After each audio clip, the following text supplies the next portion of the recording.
Is this going to be the year you stop making excuses? I can't, I'm too old, I'm too young, I'm too fat, I'm too thin. I can't, right? I can't. I hear this all the time, all the reasons that you can't do something. Don't tell me you can't. Don't give me excuses.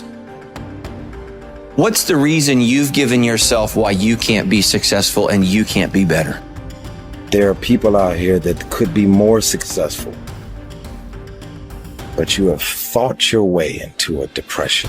You have fought your way into gravitating and moving into the direction of anything and anybody that's negative. Everything about your life that you've decided that you've wanted for yourself is so negative, but yet you're expecting to produce positive results. And it doesn't stop if you don't make it stop. So recognize the excuses are not valid. They aren't. They're trumped up. They're conjured up. They're fabricated. They're lies. And how do you stop the lies? You stop the lies with the truth. And the truth is, you have time. You have the skill. You have the knowledge and the support and the willpower and the discipline to get it done. A lot of you are trying to find inspiration and motivation with a depressed mindset. You're depressed because you're not doing it with yourself. You don't find inspiration by not living in the grip of life. You need to live in the grip of life to find inspiration. Put challenges in front of yourself. When you put a challenge in front of yourself and you attack it, that's when you find inspiration. If you want all these things in life and you're just thinking that by some miracle of life it's going to magically happen, you got to wake up. The only way to get what you want in life is to get to work and go and get it. To look at all your adversity and all the excuses square in the face and push yourself out of your comfort zone to achieve what you want. I'm not going to allow things that I have no control over to control me. The only way to go about doing the work is get raw and get intense, get angry and aggressive, and make it happen for yourself. These test days, guys, these are the days that test your qualities. They test your characters. They test who you think you are. They test your fortitude. They test your endurance, your discipline, your grit, your dedication, your determination, your mental toughness, your character. Everyone wants to feel like a winner. And feeling like a winner requires that you win. You get the feeling of the winner by completing a task 100. When you do this repeatedly, eventually you develop the habit of completing the tasks that you begin. When this habit of task completion locks in, your life will begin to improve in ways that you cannot today imagine. In psychology, the reverse is always true. The incomplete action is a major source of stress and anxiety. In fact, much of the unhappiness that people experience is because they have not been able to discipline themselves to follow through and complete an important task or responsibility. If you have ever had a major assignment that you have been putting off, you know what I am referring to. The longer you wait to get started on an assignment and the closer the deadline approaches, the greater stress you experience.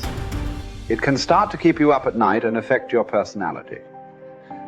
But when you finally launch into the task and push it through to completion, you feel a great sense of relief and well-being. It is almost as if nature rewards you for everything that you do that is positive and life-enhancing. At the same time, nature penalizes you with stress and dissatisfaction when you fail to do the things that move you toward the goals and results that are important to you. Pick something, right? Pick something, a nameable goal, and then try to implement it. And what'll happen is you'll learn a lot by trying to implement it. And one of the things you might learn is what a slightly better goal might be.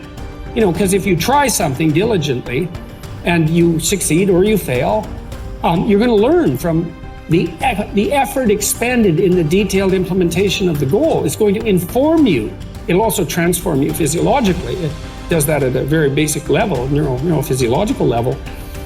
You will be slightly different as a consequence of the attempt. And what that'll mean is that the next goal you pick will be a little more suited to you. And so it's this kind of pathway, right? It's like maybe the goal you should be attaining is here, but you don't know that because you're clueless. And so you aim there. Well, it's better than there.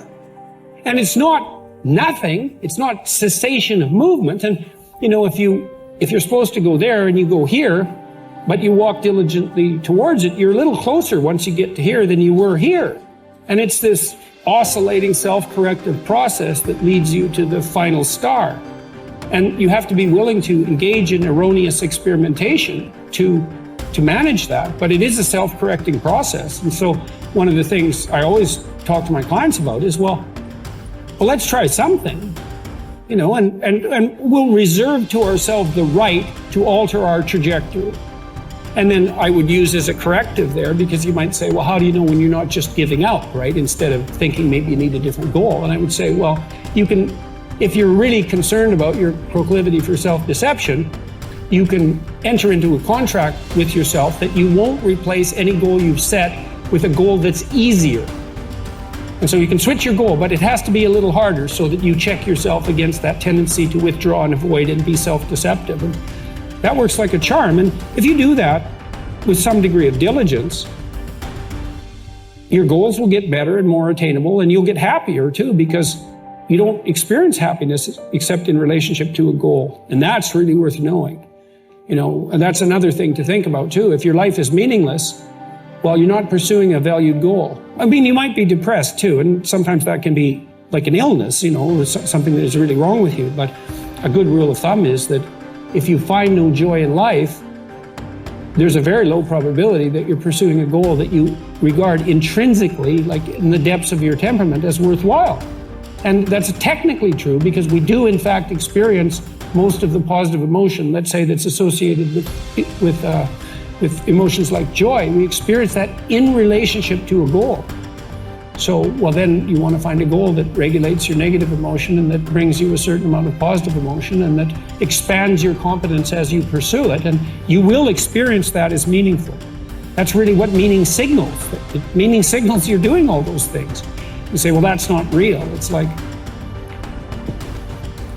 don't listen to the semantic chatterbox so much, right? There's levels of you that are far wiser than that. And you can watch what happens to you instead of noticing what you think.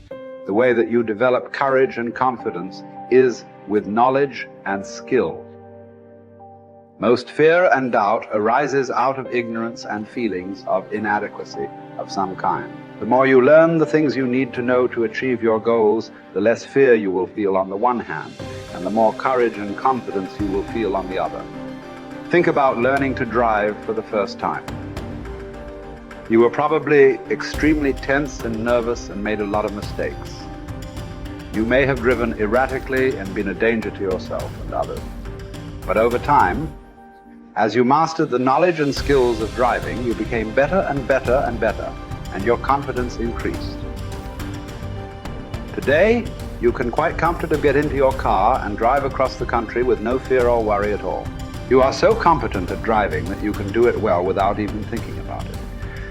The same principles apply to any skills you need to learn to achieve any goal you can set for yourself. There's some times where the mind gets overwhelmed and you cannot slow it down. But by these certain tools I developed, by not allowing your mind to get away from the moment. You have to think about the exact moment that you're in.